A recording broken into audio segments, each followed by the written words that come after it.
Remember that sound? That distinctive bell echoing down the streets on a hot afternoon. For millions across Ghana and West Africa, it wasn't just a bell. It was a promise. A promise of cool, sweet relief. A promise of FanIce. FanIce, FanYogo, FanChoco. These aren't just brand names. They are woven into the fabric of daily life, cherished childhood memories, and moments of simple joy. FanMilk, the company behind these iconic treats, is a household name, a giant in the West African food industry. But have you ever wondered how it all began? You might think it was a smooth ride to success, but the real story, it involves a Danish dream, a near disastrous miscalculation, and a brilliant pivot that changed everything. From the brink of bankruptcy to becoming a market leader and eventually joining a global food powerhouse, the FanMilk journey is a fascinating tale of entrepreneurship, resilience, and understanding what people truly want. Stick around as you unwrap the incredible, surprising, and ultimately sweet story of FanIce. Our story begins not in Ghana, but in Denmark, with a young, ambitious entrepreneur named Erik Mbok. In the late 1950s, Ghana, then newly independent, was a land brimming with opportunity. Mbok, already involved in international business, saw potential. During a trip, initially looking for green business partners, he decided to pivot.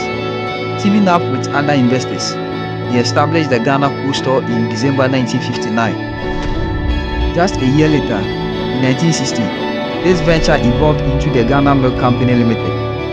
The vision was simple, yet bold for the time: produce and distribute fresh, recombined milk. They imported skim milk powder from Europe, processed it locally, and packaged it in cartons. Wondering about their distribution method? Their distribution method equally innovative. A fleet of vendors riding distinctive, container-carrying bicycles, nicknamed Long John bicycles, delivering milk to schools, shops, hospitals, and homes. It seemed like a solid plan. Fresh milk, modern production, efficient delivery. What could go wrong? Well, quite a lot actually. The company had fundamentally misjudged the Ghanaian consumer. At the time, the preference wasn't for fresh, recombined milk, but for the familiar, sweeter, caramel-tasting canned milk, mostly imported from Holland. Using fresh milk simply wasn't the local habit. This culture mismatch proved disastrous. Sales plummeted. By 1962, the Ghana Milk Company had lost its all equity and found itself completely bankrupt. The Danish dream seemed destined to cradle. Just when it seemed like the end, inspiration struck from an unexpected source. One morning, a concerned Ghanaian employee approached Erik Mbok. His insight was simple, but profound. He suggested, if only we could produce more chocolate milk and ice cream, and supply our vendors with plenty of ice blocks to keep them cool, I assure you, things would turn around. It was a pivotal moment, a shift from trying to change habits to catering to existing tastes and desires for cool, sweet treats in Ghana's warm climate. Mbok seized this lifeline. He offered to buy out the other shareholders and take responsibility for the company's debts. A new direction demanded a new identity. The company needed a new name and logo that reflected its new focus. Danish designer Hugo Arendt found inspiration in the Oriental fan, symbol of cooling relief. And so, at an extraordinary general meeting on March 26, 1962, the Ghana Milk Company was officially reborn as FanMilk Limited. The change was almost immediate, with the focus now squarely on popular products like ice cream, chocolate milk, and yogurt. Sales took off. The vendors, equipped with ice blocks, would now offer refreshingly cold treats that people actually wanted. Within just 18 months, the company wasn't just solvent, it was thriving. Loans were repaid, employees were rewarded, and the fleet of vendor bicycles grew. FanMilk Limited was on its way. This success paved the way for future growth, including becoming the first foreign invested company in Ghana to go public in 1967, and later listing on the Ghana Stock Exchange in 1991, major milestone solidifying its place in the nation's economy. FanMilk didn't just sell ice cream, it built an empire on wheels. Central to its incredible success is its unique and highly effective distribution strategy. Forget supermarkets and traditional retail for a moment. FanMilk mastered the art of bringing the product directly to the consumer, often using what is known as the push strategy. This meant actively getting the products out onto the street, making them visible and accessible. Firstly, through its iconic army of vendors.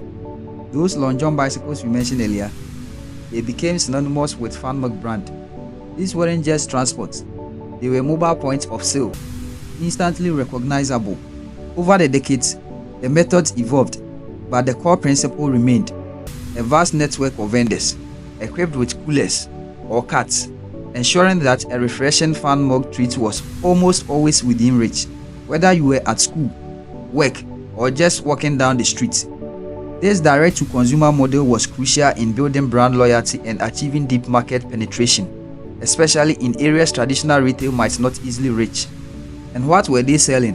While the initial pivot focused on ice cream and chocolate milk, FanMilk continuously innovated its product line to keep things fresh and exciting. Think about the classics: the simple, satisfying FanIce, the creamy, tangy FanYogo in its various fruit flavors, the rich, indulgent FanChoco, the fan-layered Fandango. Later additions like FanMax offered even more variety. Each product catered to slightly different tastes, but all delivered on the core promise of affordable, delicious refreshment. This combination of a powerful brand, desirable products, and an unparalleled distribution network allowed FanMilk to establish a dominant position.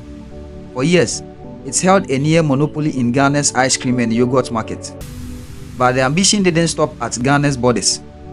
Leveraging its successful model, FanMilk began expanding, establishing operations in neighboring West African countries like Benin, Togo, Burkina Faso, and Nigeria, transforming itself from a Ghanaian success story into a true regional player. Let's look at the financial picture of FanMilk. FanMilk PLC, as it's officially known in Ghana, isn't just a private entity. It's a publicly traded company listed on the Ghana Stock Exchange under the ticker symbol FML. This means its financial performance is publicly reported, giving us insight into the scale of its operations. Let's talk revenue. That's the total amount of money the company brings in from selling its products. FanMilk has shown impressive growth recently. In the financial year ending December 2023, its revenue reached nearly 550 million Ghana cedis. But it didn't stop there. In 2024, revenue jumped significantly by about 24%, exceeding a massive 683 million Ghana cedis. This indicates strong demand for its products and effective sales strategies. Revenue is one thing, but what about profits? Well, profit is what's left after all the cost of doing business are subtracted. Here, FanMilk's recent performance has been remarkable. In 2023, the profit for the year stood at around 24 million Ghana cedis. In 2024, that figure more than doubled, soaring to over 49 million Ghana cedis. This dramatic profit increase suggests not only strong sales, but also effective cost management and operational efficiency, likely benefiting from the strategies and resources available under its parent company, the global giant, Danone. You now see the company is financially strong, but how does that translate down to the street level? FanMilk's success heavily relies on its unique two-tier distribution system. It connects the factory to the final consumer through independent agents or distributors, and thousands of freelance vendors. Let's look at the agent first. Think of them as regional wholesalers or franchisees. FanMilk delivers products in bulk to these agents, likely selling to them at specific wholesale price. The agents operate depots with freezers to store the products.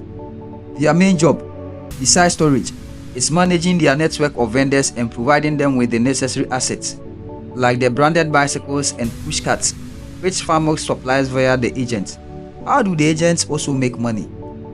First, they earn from the markup, the difference between the wholesale price they pay FanMilk for the products and the slightly higher price at which they supply these products to their vendors each day. And they also likely benefit from volume-based incentives from FanMilk. Now let's focus on the vendors, the familiar faces on the streets.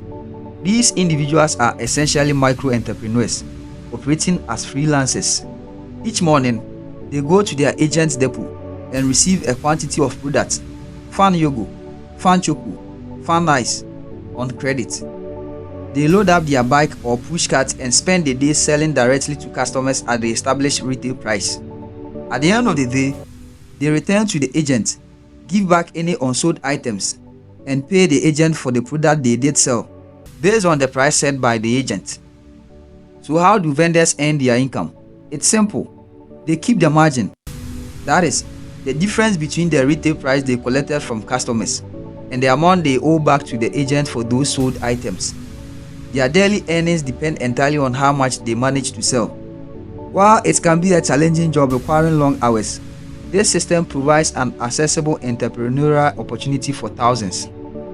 FanMilk support this by providing the essential sales asset through their agents and offering training programs covering things like financial management, hygiene, and safety, helping vendors be more effective and potentially increase their earnings. No business journey is without bumps, and FanMilk certainly faced its shares. The global oil crisis in the 1980s, for instance, hit hard, dramatically increasing fuel costs, which impacted everything from production to their vital distribution network. Over the years, increased competition from imported brands also emerged, vying for a share of the market FanMilk had dominated. More recently, like many businesses in the region, intermittent power supply issues presented operational hurdles. But resilience was baked into FanMilk's DNA. Through prudent management and strategic adaptation, the company navigated these challenges. It continued to invest in its future, installing new factory equipment to boost efficiency and capacity, building new regional distribution centers to strengthen its reach, and acquiring more sales equipment to empower its vendor network. This helped the company financially, demonstrating remarkable strength, showing consistent growth in revenue, and improving profitability over extended periods, making it a strong performer on the Ghana Stock Exchange. This consistent performance and market leadership didn't go unnoticed. In 2013, a major shift began. The Abroad Group, a large private equity firm, acquired FanMilk International, FanMilk Ghana's parent company at the time. Shortly after, a partnership was formed with Danone, the global food giant. Danone initially took a significant stake, recognizing FanMilk's potential and strategic importance in West Africa. This marked the beginning of a new era, bringing international expertise and resources into the fold. The partnership evolved, and by 2016, Danone became the majority shareholder. Finally, in July 2019, Danone acquired the remaining shares, taking full 100% ownership of FanMilk. The beloved Ghanaian company was now officially part of one of the world's leading food companies, securing its stability and providing a powerful platform for future growth and innovation. It remains a powerful brand, deeply rooted in West African culture, but now benefits from the global expertise, resources, and stability that Danone provides. The core products, FanIce, FanYogo, FanChoco, are still loved staples, but the company isn't just resting on its laurels. Being part of Danone often means enhanced focus on quality control, research and development, and operational efficiency, ensuring the treats consumers love are better than ever. The brand identity today skillfully blends nostalgia with modernity. It still represents refreshment, accessibility, and those moments of joy. But there is also an increasing emphasis on aspects like nutrition and potentially sustainability, aligning with Danone's global One Planet, One Health vision. While the iconic vendor network remains important, FanMilk is also adapting to the modern consumer landscape, likely improving its presence in formal retail and exploring digital marketing strategies to reconnect with new generations. Looking ahead, the strategy involves continued innovation, perhaps exploring new flavors, healthier options, or different product formats. Market expansion within West Africa and potentially beyond could be on the cards, leveraging Danone's network. Sustainability is also likely a key focus, potentially involving initiatives around responsible sourcing, packaging improvement, or community engagement programs, reflecting the expectations of modern consumers and the commitment of its parent company. The goal is clear: to maintain FanMilk's leadership position and cultural relevance while ensuring sustainable growth for the future. It's about paying respect to the legacy built over decades while embracing the opportunities of tomorrow, ensuring FanMilk products continue to bring smiles to faces for years to come. So there you have it, the remarkable journey of FanMilk, from a Danish entrepreneur's vision and a near fatal misstep with fresh milk to a brilliant pivot driven by local insights. From building an empire on iconic bicycles and dominating the Ghanaian market, to navigating economic challenges and ultimately becoming a key part of the global Danone family. It's a story that highlights the power of resilience, the importance of adapting to your market, the genius of strong brand built on accessibility, and the strategic vision needed for sustained growth. FanMilk didn't just sell frozen treats, it created moments of happiness and became an indelible part of West African culture. Through all the changes, acquisitions and decades of existence, the core appeal remains. That simple pleasure of a code, sweet FanIce, FanYogo or FanChoco on a whole day continues to endure, connecting generations. What are your favorite FanMilk memories or products? Did you chase after the vendor's bell as a kid? Let us know down in the comments. We would love to hear your stories. If you found this journey through FanMilk's history interesting told by Loom-Line, give this video a like and don't forget to subscribe for more fascinating stories behind the brands you know. Thanks for watching and see you in the next one.